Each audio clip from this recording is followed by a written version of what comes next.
"You think you have rights in my courthouse?" the officer hissed, his heavy forearm pressing brutally into her throat.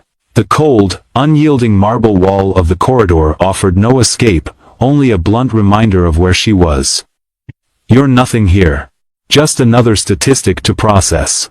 Monique didn't flinch. Her breathing was tight, restricted by the 200 pounds of aggressive law enforcement pinning her, but her dark eyes locked onto his with an icy, terrifying calm that unsettled the air between them.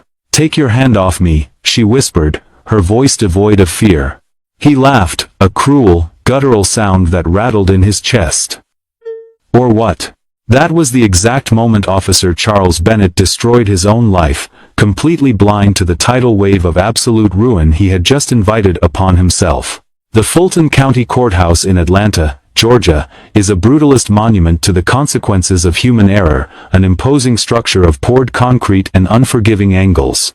It is a place where hope is often checked at the metal detectors, replaced by the suffocating, bureaucratic reality of the justice system. The air constantly smells of industrial floor wax, stale sweat, and quiet desperation.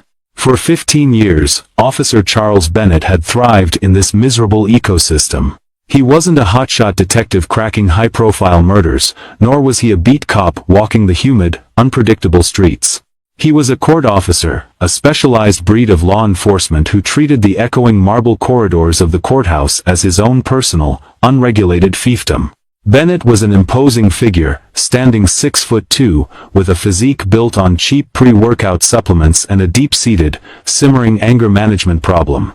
He wore his tactical uniform slightly too tight to emphasize his bulk, his heavy-duty belt creaking with every measured, arrogant step. To the high-priced defense lawyers, he was a necessary nuisance they ignored. To the judges, he was invisible furniture, just a badge to keep order. But to the defendants, the grieving families of the accused, and anyone without a gold shield or a law degree, Bennett was an apex predator who ruled through fear. His personnel file was a masterclass in the systemic failures of police oversight. 17 excessive force complaints. 9 accusations of blatant racial profiling.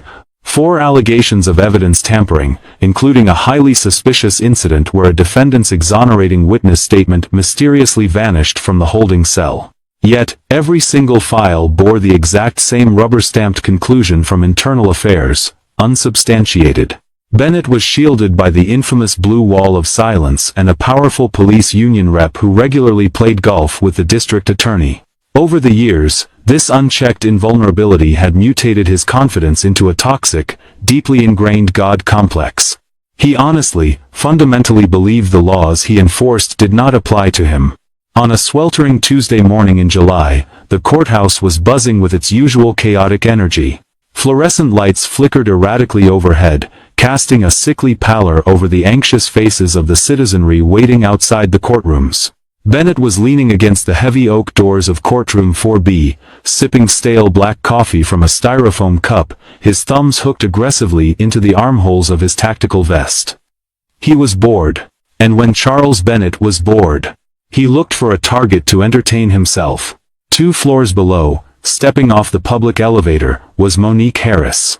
Monique did not look like prey, but to a predator accustomed to the weak and the frightened, anyone unfamiliar was a potential target.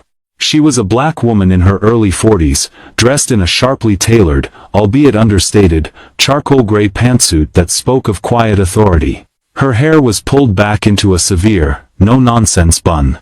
She carried a scuffed leather briefcase that looked like it had survived a war zone, bulging at the seams. She moved with a distinct, quiet purpose, her low heels clicking rhythmically against the terrazzo floor, in a tempo of absolute determination. She had just taken the MARTA train directly from Hartsfield-Jackson Airport, having flown in on the first flight out of Ronald Reagan Washington National Airport before the sun had even risen. She was exhausted, her coffee was cold, and she was entirely unamused by the systemic, institutional corruption she had spent the last 8 grueling months investigating from her desk in Washington, D.C. Monique was not a local attorney. She wasn't a panicked relative of a defendant. She was a phantom, moving through the courthouse on a covert, highly classified mission that only 3 people in the entire state of Georgia knew about. As she ascended the grand staircase toward the fourth floor, checking her watch, she mentally reviewed the hundreds of pages of sworn affidavits currently resting in her briefcase, many of them detailing, in horrifyingly vivid language, the brutal exploits of the very man she was about to meet. Bennett watched her approach from the far end of the long corridor, his eyes narrowed, he didn't recognize her face. She didn't have the subservient, panicked look of a civilian out of their element, nor did she have the visible, flashy ID badge of the exhausted local public defenders. To Bennett's warped psychology, her calm, confident stride was a direct sign of disrespect. She was walking through his hallway as if she owned the building. He pushed himself off the wall, dropping his half-empty coffee cup into a nearby metal trash can with a heavy, deliberate thud. He adjusted his belt, letting his hand rest near his weapon, and stepped directly into the center of the corridor, perfectly positioning his massive frame to block her path. He rolled his shoulders, preparing for the kind of petty confrontation that gave his pathetic, hollow days a spark of joy. He had absolutely no idea that the woman walking toward him wasn't just a lawyer, she was the executioner of his career. Monique saw him step into her path from 30 feet away. It was a textbook intimidation tactic. She had read the psychological profiles of abusive officers.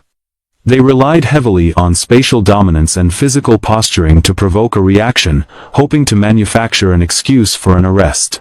She slowed her pace slightly but did not alter her trajectory, aiming to pass him on the left, leaving a polite but firm distance between them. "Hold up," Bennett barked, his voice echoing loudly off the polished marble walls. It wasn't a polite request, it was a verbal strike meant to demand immediate submission. Monique stopped, maintaining a perfectly neutral expression. "Excuse me?" she asked, her voice calm, level, and entirely devoid of the anxiety he was used to hearing. "Where do you think you're going?" Bennett demanded, stepping closer, aggressively invading her personal space. He looked down at her, a contemptuous smirk playing on his lips. He was actively assessing her, cataloging her race, her gender, her lack of a visible local badge, placing her in a mental hierarchy where she ranked at the absolute bottom. In his mind, he had already convicted her of the crime of noncompliance. "I have business in courtroom 4B, officer," Monique replied politely, gesturing with her free hand toward the heavy wooden doors behind him. "If you'll excuse me, I am on a tight schedule." She attempted to step around him again. Bennett mirrored her movement laterally, actively and physically blocking her. The hallway, which had been buzzing with hushed conversations and the rustling of legal papers, began to quiet down rapidly.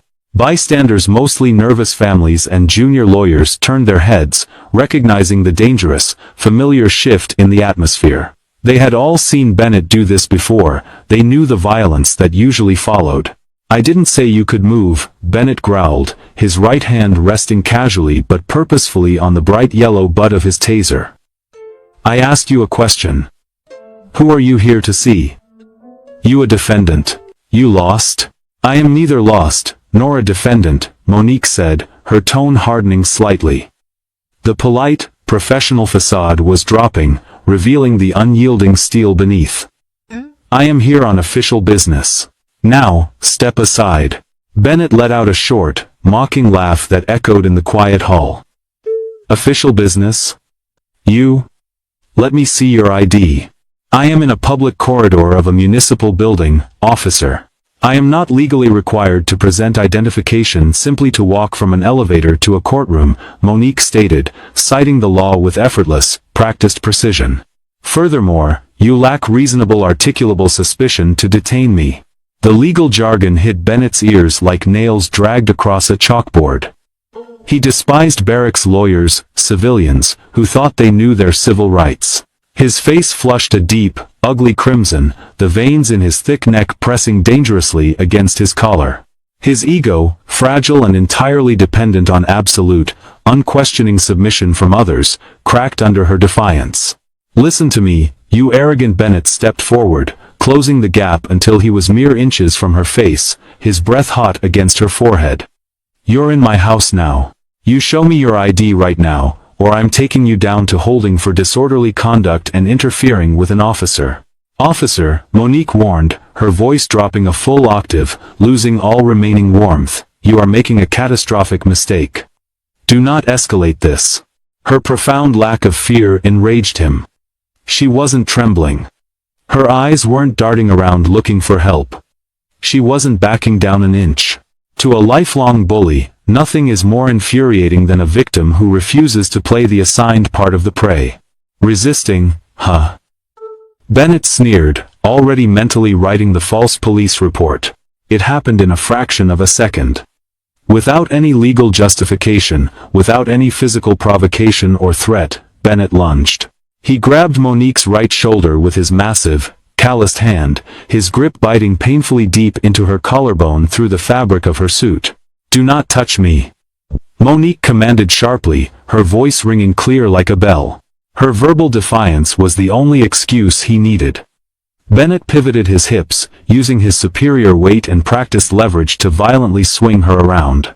He slammed her back first against the heavy oak doors of Courtroom 4B, pinning her there with the full, suffocating weight of his body. The physical impact was sickeningly loud. A collective, horrified gasp echoed down the long corridor as junior attorneys froze in their tracks. Monique's leather briefcase flew from her hand, hitting the terrazzo floor with a heavy thud and bursting open upon impact. Stacks of meticulously organized documents, sealed manila envelopes, and a thick, heavily bound investigative report cascaded across the hallway, sliding haphazardly over the polished stone. Bennett drove his forearm roughly against her upper chest, pinning her to the wood, his face inches from hers, breathing hot, coffee-stained air directly into her face. "You think you have rights in my courthouse?" he hissed maliciously. "You're nothing here. Just another statistic." Monique was momentarily stunned by the sheer, breathtaking physical violence of the unprovoked assault. Her shoulder throbbed with a hot, sharp pain, and her breath was temporarily knocked out of her lungs. But as she looked up into Bennett's triumphant, hate-filled eyes, there was absolutely no panic in her expression. There was only the icy, profound realization that her months of meticulous investigation had not truly captured the true, terrifying depths of this man's depravity. She hadn't just found the monster. She had caught him on tape, in a hallway full of witnesses. The hallway descended into a chaotic, frozen silence. The atmosphere was pulled taut like a wire about to snap. A few junior public defenders instinctively reached for their phones to record the abuse, while other court officers at the far end of the hall started jogging over, hands nervously resting on their duty belts, unsure of what they were running toward. Bennett pressed his forearm harder against her throat, clearly intoxicated by the display of absolute dominance. "I'm going to enjoy locking you up," he whispered maliciously, spit flying from his lips. "I'm going to throw you in holding with the junkies, let you sit there in the stench for 48 hours until you learn some respect for the badge. Better call a cheap public defender now." Monique took a slow, measured breath, forcibly expanding her ribs against his crushing weight to draw oxygen.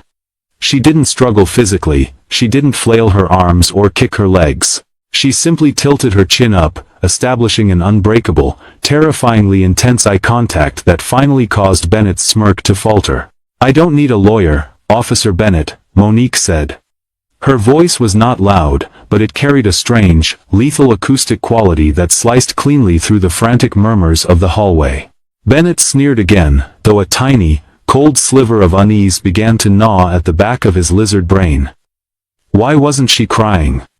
Why wasn't she begging for mercy like everyone else did? "Oh yeah.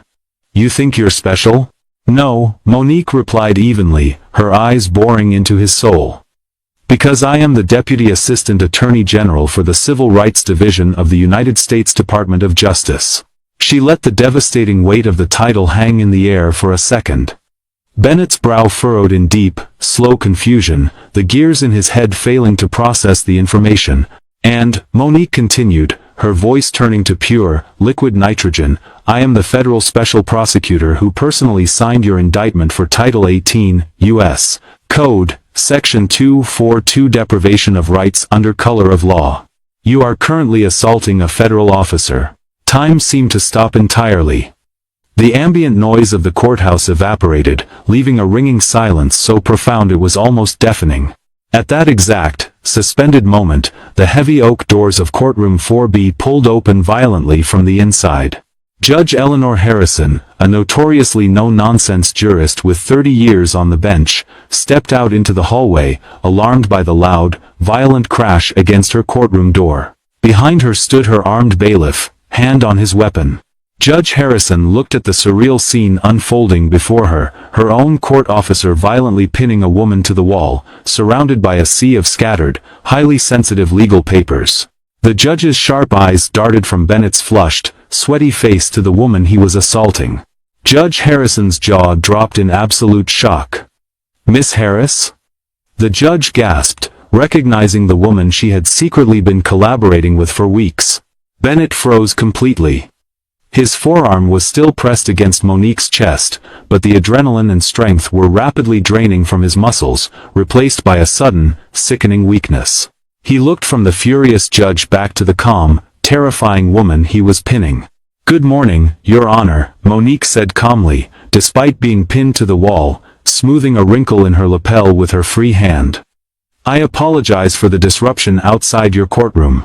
Officer Bennett was just providing a live, unprompted demonstration of the unconstitutional, systemic use of force detailed on page 42 of my federal report."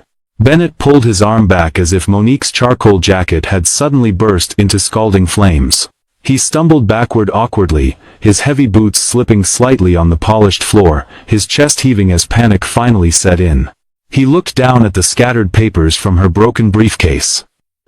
Now that they were spread across the floor, the truth was undeniable. The bold, blue, majestic seals of the United States Department of Justice were glaringly visible on nearly every folder.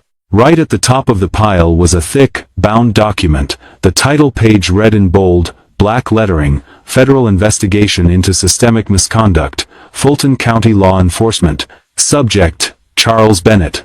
Next to the title was a stack of glossy surveillance photos showing Bennett visibly shaking down defendants in alleyways behind the courthouse.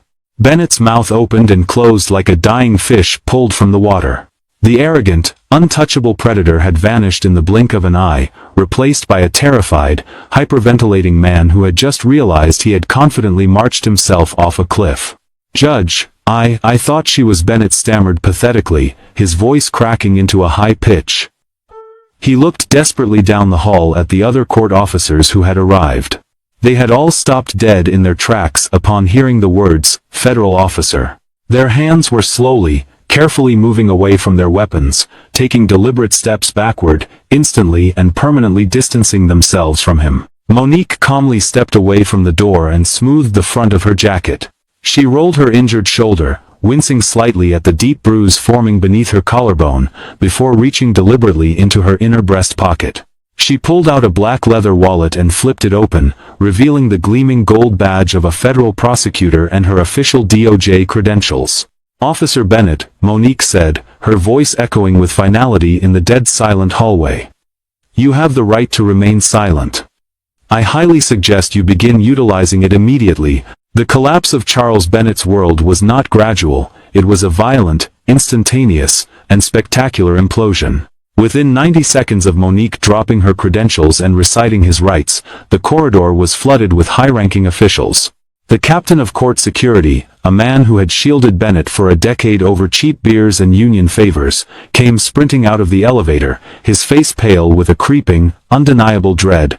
Behind him were two imposing men in plain dark suits, FBI special agents assigned to Monique's task force, who had been waiting for her signal down in the lobby. "Miss Harris," the captain panted, looking in absolute horror at the scattered DOJ files on the floor and Bennett, who was now backed against the opposite wall, sweating profusely and shaking. "What in God's name happened here?" "Captain," Monique said, her voice projecting absolute, unquestionable authority that left no room for debate. "Your officer detained me without reasonable suspicion, demanded identification without legal merit, and committed an unprovoked physical assault under color of law. It was a misunderstanding." Bennett blurted out, his voice shrill and desperate, sounding like a cornered rat. "She was acting suspicious. She refused to comply. I was maintaining courthouse security. Cap, you know me." "He is lying," Judge Harrison stated firmly from the courtroom doorway, her voice cracking like a whip. I heard the entire exchange through the door before the physical impact. The assault was entirely unprovoked and wholly unjustified. The FBI agents stepped forward in unison, their presence radiating a quiet, deadly professional menace. They didn't yell. They didn't have to. Captain, Monique continued, ignoring Bennett's pathetic pleas completely. Under the authority of the United States Attorney General, and pursuant to the sealed federal indictment handed down by a grand jury yesterday afternoon, I am ordering you to disarm this officer immediately. The captain hesitated for a fraction of a second. He looked at Bennett, the man he had protected for years, the man whose excessive force reports he had actively buried to protect the department's public image. Then he looked at the federal prosecutor, the two FBI agents waiting to tear his department apart, and the furious federal judge who could end his own career with a single phone call. The political math was incredibly simple. The legendary blue wall of silence was crumbling to dust before his eyes. "Chuck," the captain said softly, his voice trembling with a mixture of betrayal and self-preservation. "Give me your weapon. Now." Bennett shook his head, heavy denial rotting his brain. "Cap, you can't do this to me." The union rep said. "The union can't help you with the feds, Chuck, give me your goddamn gun," the captain roared, stepping forward aggressively, his hand hovering near his own holster. Slowly, with visibly shaking hands, Bennett unclipped his department-issued Glock 19 and handed it over. Then he surrendered his taser. Then his radio, severing his connection to his fellow officers. Finally, with agonizing slowness, he unpinned the silver badge from his chest, the shiny shield he had hidden behind for 15 years to terrorize the helpless. It clattered cheaply into the captain's waiting hand. "Agent Miller," Monique said calmly, nodding to the taller of the two FBI agents. "Take the defendant into federal custody." The sound of the heavy steel handcuffs ratcheting tightly around Bennett's thick wrists was the loudest noise in the hallway. It was a sharp, metallic click of finality. The predator was finally being caged. As the agents forcibly marched him past Monique, Bennett looked at her, his eyes wide with a frantic mixture of terror and bewildered rage. "You set me up," he hissed, spitting the words. Monique paused, bending down gracefully to retrieve her broken briefcase. She looked up at him, her expression completely devoid of pity, gloating, or triumph. There was only the cold, mechanical satisfaction of justice finally doing its job. "I didn't set you up, Charles," she said quietly, ensuring only he could hear. "I just stood in a hallway and let you be exactly who you are. The only difference is, this time, you picked the wrong victim." They marched him to the freight elevator in a humiliating perp walk in front of a dozen witnesses. Junior lawyers and public defenders, people he had bullied for years, watched him fall in stunned silence. By the time the elevator doors closed and Bennett reached the basement holding cells, the very same cramped, urine-smelling cells he had violently shoved so many innocent people into, the news had already spread like wildfire through the entire courthouse. The untouchable Officer Bennett was in federal chains. The disastrous hallway incident was not the end of Charles Bennett's nightmare, it was merely the opening bell of his total destruction. Over the next 4 weeks, the Department of Justice came down on the Fulton County Courthouse like a biblical plague. Monique Harris did not just prosecute Bennett for the hallway assault, she used his explosive arrogance as the keystone to unlock 15 years of deeply buried, systemic corruption, invoking the Monell Doctrine, a powerful legal precedent holding municipalities directly liable for constitutional violations resulting from established, accepted practices. She ripped the roof off the entire precinct. Bennett sat in a solitary confinement cell at the Atlanta Federal Penitentiary, denied bail as a severe flight risk and an active danger to the community. Without his badge, without his gun, and completely cut off from his steroid-fueled gym routines, the physical toll on him was shockingly rapid. He lost 20 pounds in 3 weeks, his hair thinned. The boisterous arrogance was replaced by a gnawing, suffocating paranoia that kept him awake, shivering on his steel bunk. At first, he waited for his friends in the department to save him. He waited for the high-powered union lawyers to orchestrate a legal miracle and get the charges dropped. Instead, he experienced the brutal, cold reality of a sinking ship. To save themselves from devastating federal racketeering charges and prison time of their own, Bennett's former colleagues turned on him with breathtaking speed. Loyalty among thieves proved to be a myth. The captain who had protected him eagerly signed a federal immunity deal and handed over a secret, handwritten ledger detailing Bennett's practice of planting evidence to secure lucrative overtime pay for unnecessary court appearances. Monique's federal task force executed no-knock search warrants on Bennett's suburban home, his gym locker, and his personal vehicle. The discoveries were damning. Under the floorboards of his garage, they found a cache of unregistered drop pieces, cheap firearms with filed-off serial numbers that corrupt cops plant on unarmed victims to legally justify horrific shootings. Cyber forensics recovered thousands of deleted, violently racist text messages from his personal phone, outlining his explicit intent to clean up the garbage in the courthouse using whatever force he deemed necessary. Every single rock Monique turned over revealed another nauseating layer of rot. She uncovered the deleted security footage from a 2021 incident where Bennett had broken the jaw of a handcuffed, mentally ill teenager in a notorious blind spot of the holding cells. She found the horrifying digital records of several female defendants whom Bennett had systematically extorted for sexual favors in exchange for leniency recommendations to the judge. The federal grand jury kept meeting, and the original indictment grew from a single, relatively simple count of assault under color of law to a massive, suffocating 32-count RICO indictment. It now included federal witness tampering, extortion, evidence fabrication, obstruction of justice, and systemic civil rights violations. During a tense pre-trial hearing, Bennett's high-priced defense attorney, paid for by draining his rapidly depleting police pension, tried to argue that the hallway incident with Monique was an isolated mistake, a momentary lapse in judgment due to severe job stress. Monique, standing confidently at the prosecution table, didn't even bother to raise her voice. She simply submitted a supplementary motion containing 74 sworn affidavits from regular citizens Bennett had brutalized over the past decade. "Your Honor," Monique addressed the federal magistrate, her voice echoing in the grand room. The defense claims this was a momentary lapse. The government asserts, with 74 pieces of sworn evidence, that it was his standard operating procedure. The only anomaly in Officer Bennett's behavior on the day in question was that his victim happened to have the federal authority to fight back. The 74 victims in these affidavits did not. The magistrate denied bail again, his disgust palpable. Bennett was led back to the armored transport van in heavy iron shackles.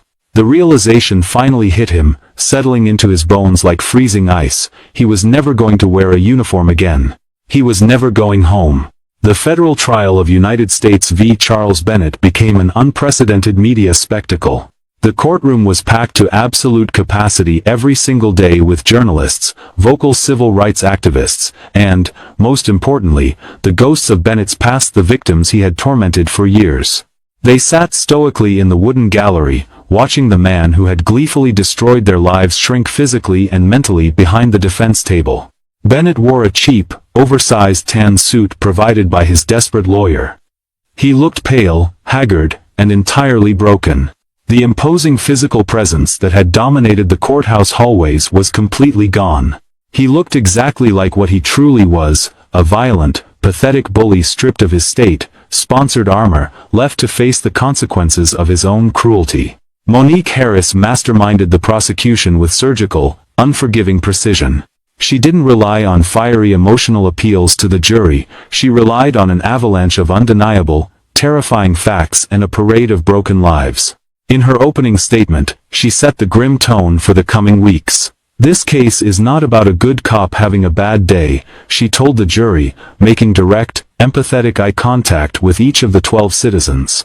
"This case is about a man who was granted the sacred trust of the state, given a badge and a gun, and actively chose to use them as tools of terror. Charles Bennett did not enforce the law. He weaponized it against the very people he swore an oath to protect." Over the next 2 exhausting weeks, Monique brought Bennett's victims to the stand. A young, hard-working mechanic named Marcus took the stand, openly sobbing as he described how Bennett had planted a bag of cocaine in his car during a routine traffic stop.